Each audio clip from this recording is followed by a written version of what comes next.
Jonah flees the presence of the Lord. Now the word of the Lord came to Jonah, the son of Amittai, saying, Arise, go to Nineveh, that great city, and call out against it, for the evil has come up before me. But Jonah rose to flee to Tarshish from the presence of the Lord. He went down to Joppa and found a ship going to Tarshish. So he paid the fare and went down into it to go with them to Tarshish, away from the presence of the Lord. But the Lord hurled a great wind upon the sea, and there was a mighty tempest on the sea, so that the ship threatened to break up. And the mariners were afraid, and each cried out to his God. And they hurled the cargo that was in the ship into the sea to lighten it for them. But Jonah had gone down into the inner part of the ship and had lain down and was fast asleep. So the captain came and said to him, What do you mean, you sleeper? Arise, call out to your God. Perhaps the God will give a thought to us that we may not perish. And they said to one another, Come, let us cast lots, that we may know on whose account this evil has come upon us. So they cast lots, and the lot fell on Jonah. Then they said to him, Tell us on whose account this evil has come upon us. What is your occupation, and where do you come from? What is your country, and of what people are you? And he said to them, I am a Hebrew, and I fear the Lord, the God of heaven, who made the sea and the dry land. And the men were exceedingly afraid and said to him, What is this that you have done? For the men knew that he was fleeing from the presence of the Lord, because he had told them. Then they said to him, What shall we do to you? The sea may quiet down for us. For the sea grew more and more tempestuous. He said to them, Pick me up and hurl me into the sea, and the sea will quiet down for you. For I know it is because of me that this great tempest has come upon you. Nevertheless, the men rowed hard to get back to dry land, but they could not, for the sea grew more and more tempestuous against them. Therefore they called out to the Lord, O Lord, let us not perish for this man's life, and lay not on us innocent blood, for you, O Lord, have done it as it pleased you. So they picked up Jonah and hurled him into the sea, and the sea ceased from its raging. And the men feared the Lord exceedingly, and they offered a sacrifice to the Lord and made vows. This is a reading of God's word. Good morning, everyone. Welcome to Living Faith Community Church. Thanks to Tim, all the way from Tennessee, recording the sermon, the worship songs, so he could lead the praise time for us. Thanks to prayer, scripture reading, and all of you. It's great to see you all here. Last Sunday we started a new series on the book of Jonah, and I just want to review the situation here for you. In the first few verses of Jonah, we immediately discovered that Jonah is a prophet, and God had come to Jonah and asked him or told him to go to Nineveh, the capital of Assyria, that implacable enemy of this country. Go to that city, preach against it, and God is angry at the evil of that great city. So preach that they may repent and return to God. What Jonah does, of course, he runs away. He refuses to do it. He goes to another direction. And that's what we see here in this passage we looked at last Sunday, and we know that he's on the run. Two words I hear often these days. Two words. I often hear from my conversation from people in the church or outside of church. Two words are fear and anger. Fear and anger. Well, we see that here. Jonah's afraid to go to Nineveh because why put himself in the midst of his enemies? But he's also filled with hatred toward them. I don't want to warn them, Jonah says. I don't want to give them a second chance, Jonah says. Not even a second chance, not even a first chance. And you see how relevant this passage is in the face of violent, implacable enemies. Jonah feels this tremendous fear and anger. Fear and anger. Uh, and I see people being afraid. We're gripped by fear. It was just a year and a half ago. We were all almost paralyzed, some of us, by this fear of this pandemic. Afraid to go outside for some people because of this attack for no apparent reason from different people. And then there's this anger, uh, uh, fear of what's going on in this country and what would happen to this country if this group of people take over more power and influence. What's going to happen to our country? We can't let this happen. There's fear of that. And people get angry, and they get angry enough to cancel other people. They get angry enough to plot a scheme to get rid of people, even kill people. You could hardly find a more relevant book here. We will talk about what the Bible says about fear from this passage. So, what does the Bible say? Again, this passage is all about fear. People who know something about Hebrew narrative, people who know something about literary analysis, call this section an inclusio. When I look at other commentaries, a lot of commentators will say section is called inclusio because it begins with the idea of fear and ends with the idea of fear. It's actually moved along the middle with the idea of fear as well. Notice in verse 4 and 5, the storm comes up and it says they were afraid. Verses 10 and 11, it says the storms get higher and that they're exceedingly afraid. And finally, you get down to very end, that the storm gets calmed down in verse 16, and they were also filled with great fear, exceeding fear. So I want to talk about this, but I want to throw out this statement to you that that we will never resolve the issue of fear. We will never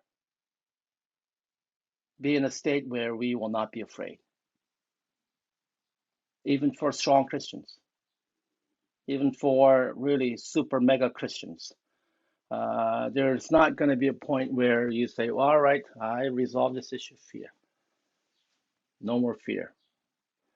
Uh, our fears will be interpreted a different way, and we can understand it different ways, but we'll never get rid of it. So we'll look at three types of fear today: the natural fear, the religious fear, and the gospel fear. The natural fear. Jonah had gone, and he's done a pretty good job of hiding his relationship with God. He was contented to be just another passenger in the ship, sailing across the Mediterranean and to this remote country, part of the country now, what we call Spain. But in the revelation of God in the stormy sea and Jonah's confession, he had to come in terms with himself. The revelation of God exposes his heart as it exposes our own hearts. Storms of life.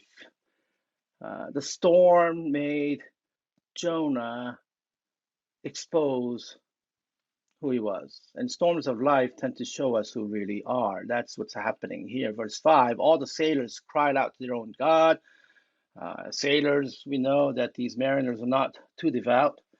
And we know that through suffering and death, uh, and these things show us deep in our hearts that we are all in need of God, that we want something or someone of supernatural existence, supernatural power. And C.S. Lewis, I think, hit it right on the nail, right? Many of you know this statement that God whispers in our pleasures but shouts in our pain.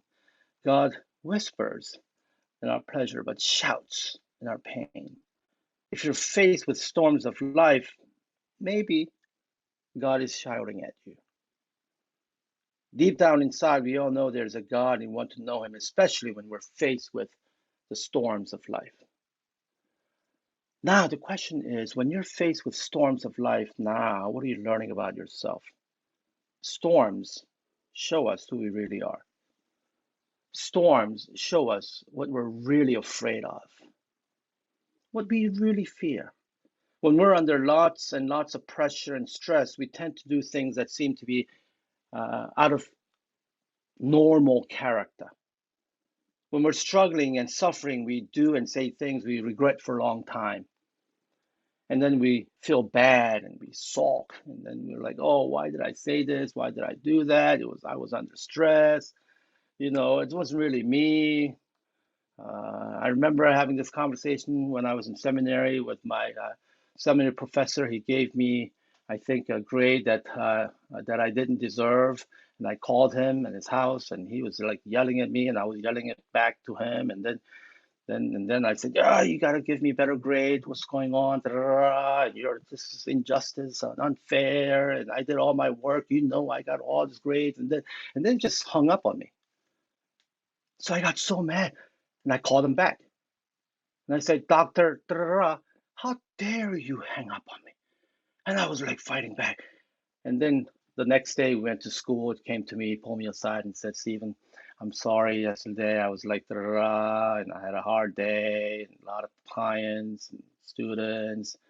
And I said, okay, but when you're under stress, it's not the new side that comes out. It's really you. How we act and react in storms of life really shows who we really are. So fear will take you down to the basement closet of your heart. It will take you down. When you're afraid, when you're in the state of fear, it will bring you down all the way to the basement. One Korean actor said it's the seventh floor, bottom floor of the basement. It will take you down all the way down, and then you'll say, hey, it will show you who you really are. So there's a natural fear that reveals about yourself, but there's a religious fear as well. From the text, we learn that anything you turn into an alternate value has no help in storms because they sink with you. In times of storm, we tend to be religious. We get all pious. Everyone cries out to God. How did the mariners react to storm? The mariners get religious from terror. The telling phrase where it says, each cry to his God, demonstrate that these men believed that each community or race or culture had its own God or gods. They were trying to appease whatever idea of God they had in mind. If it wasn't so tragic, it would be almost humorous. Each man was trying to pray to a different God. You could imagine all the different gods' names being thrown around there, and different ceremonies of worship, different acts of worship, maybe dancing or singing or praying or jumping. They were trying to look for this magic bullet which would work to stop this raging storm. Each one was hoping to hit this right formula, the right mystical incantation, the right posture to appease this God who created the storm. And they wanted Jonah to likewise. These mariners were being religious, a bit superstitious, but I must say that I have much respect for these mariners because they were working hard and praying out for the common good of people.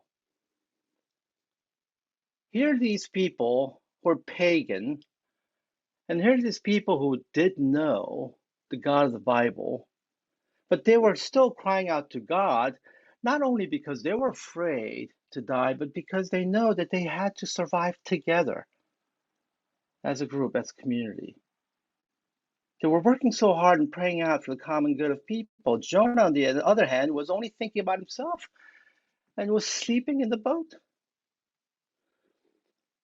apparently Jonah didn't care about the common good of people, and that's why he ran away in the first place, right? I remember one Korean preacher who was preaching a sermon, not from Jonah, but a sermon about how Christians engage in our culture, and he said the world has more concern for the church than the church has concern for the world.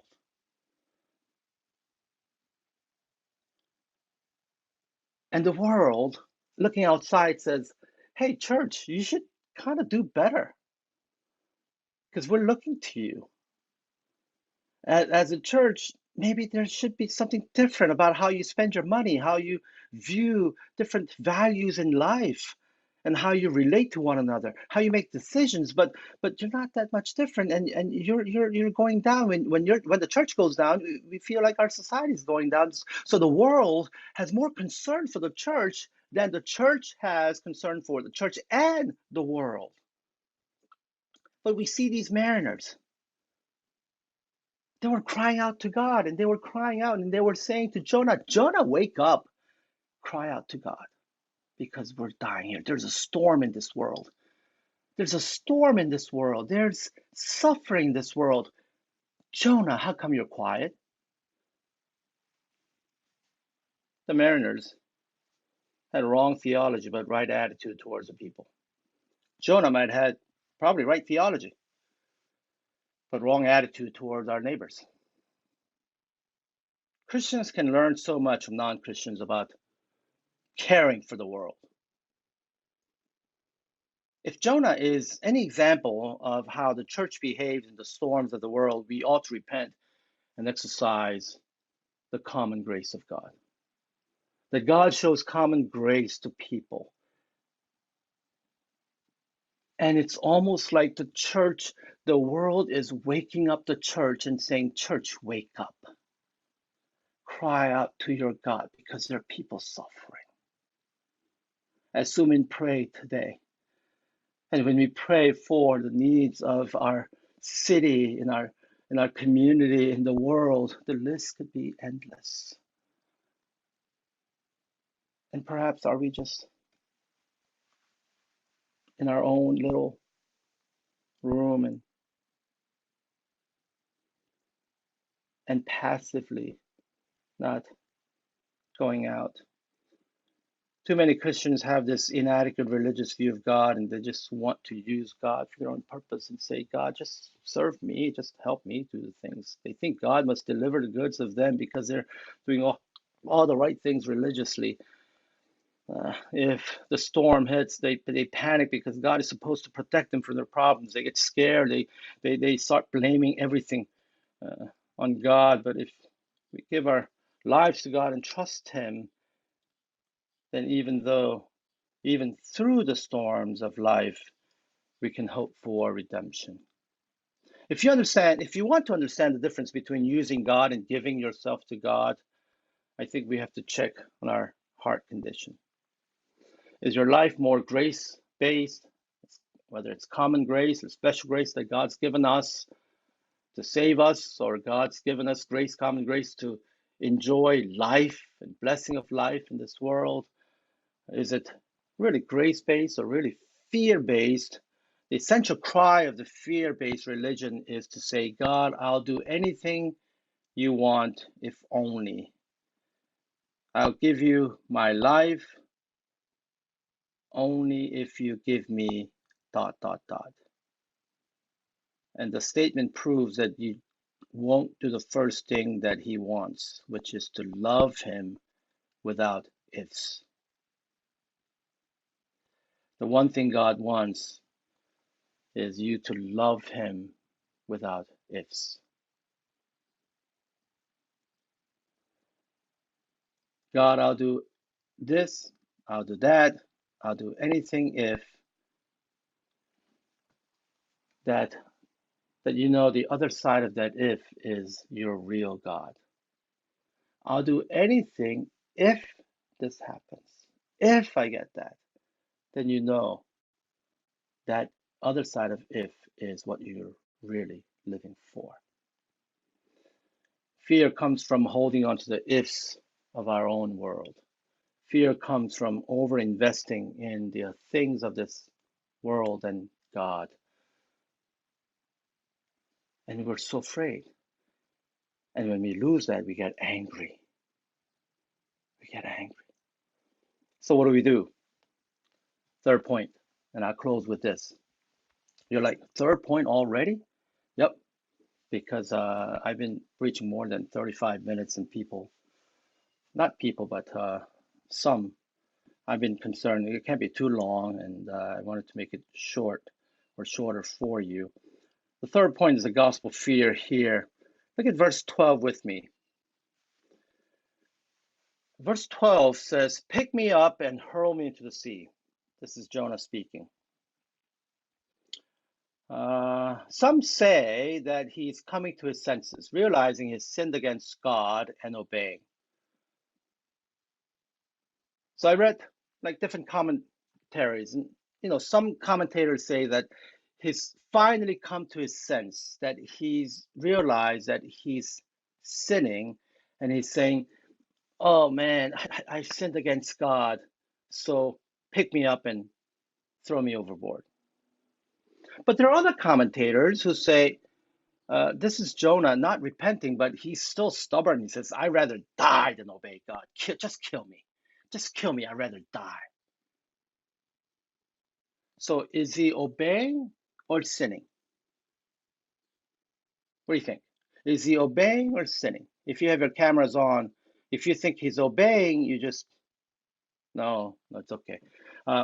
Is he obeying or is he sinning? Is he still hard or is he finally repented? I think somewhere in the middle. I think. He comes to his senses not because he's looking at God, but because he's looking at the mariners here. He's finally looking at them in love, but he's still resentful. He says, this is not right. But, and it's probably out of pity. He's so proud and saying, yeah, this is not right for you, but I can't cry out to my God. He made the seas and he's everything, but just throw me overboard. Just kill me. But of course, the mariners don't want to do it. Like I said before, the mariners had lousy theology, but they valued life. Jonah had good theology, but he was a racist and a hyper-nationalist. He'd rather die than to see those dirty pagans, be saved. This is an ironic drama. These mariners did their best to save everyone, but they at last had to finally throw Jonah overboard. And when they do, they experience the calmness of the sea. Look at how this passage turns. In verse 5, you see there's a storm and there's a fear. In verse 10, you see a bigger storm and there's a bigger fear. And then verse 16, there's no storm, but there's exceeding fear. What's going on here? Fear in verse 16 is different here. This time, it's the fear of the Lord. There's calmness and different kind of fear sets in. Different kind of allness sets in. And then we can see, because we live in this New Testament era, and we can look at the passage like Psalm 130, verse 4, where it says, there is forgiveness with you, and therefore I fear you. There's forgiveness. Therefore I fear.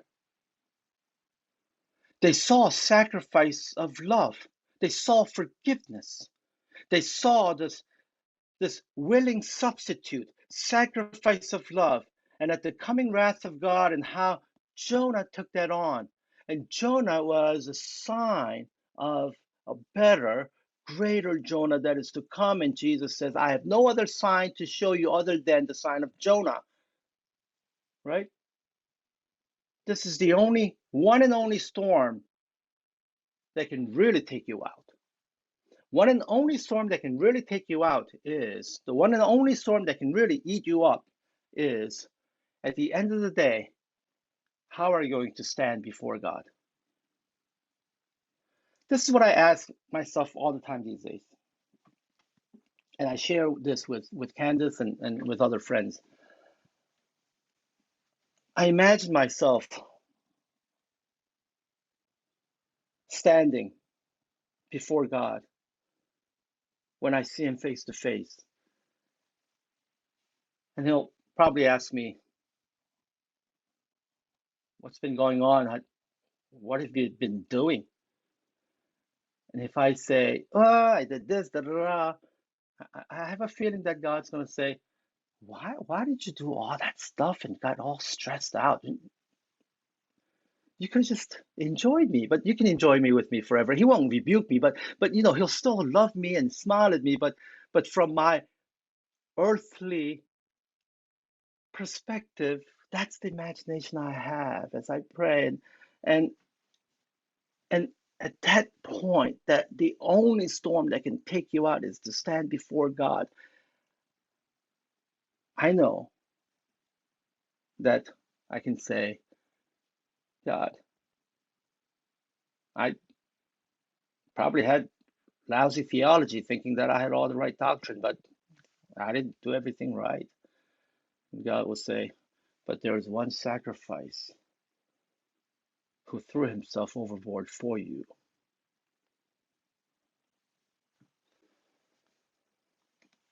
Without him, everyone will be guilty. And we know that Jesus is the ultimate Jonah, the willing sacrifice. Jonah had to sacrifice himself because of his sin, but Jesus became the willing sacrifice because of our sin, because of my sin. And he'll take me right through. And he'll give me this view where I can love others as well because of this grace that I've received. And I hope you can really have this fear that turns into this gospel fear, and that fear will push you out to love others and to be willing to sacrifice for others. Accept others rather than canceling them. Embrace others because you have been embraced, because of our better Jonah, Lord Jesus Christ. And I hope you can do that. Let's pray. I want to spend just 1 minute. I'm going to give you 1 minute quietness and just reflect on Jonah 1. You can read the passage, you can think about what you heard. If there's one or two things that just stays in your mind and your heart, just hold on to those words or concepts and pray back to God. Let's just spend 1 minute, and then I'll hand the time over to our brother Tim so he can lead us in praise.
Lord Jesus, you went through the ultimate storm of life, not so that we don't have to go through the storms of our lives, but we may find hope as we go through the storms in this life. I pray that you will fill us with this gospel fear to know that, God, you are God who forgives. Therefore, we fear you. We stand in awe of you. You are the other, the transcendent God, and yet you are with us in flesh and bone, and you came to us in the form of Jesus, in the person of Jesus, and now you're still with us. And I pray that we may continue to find hope and peace in you. We pray in Jesus' name. Amen.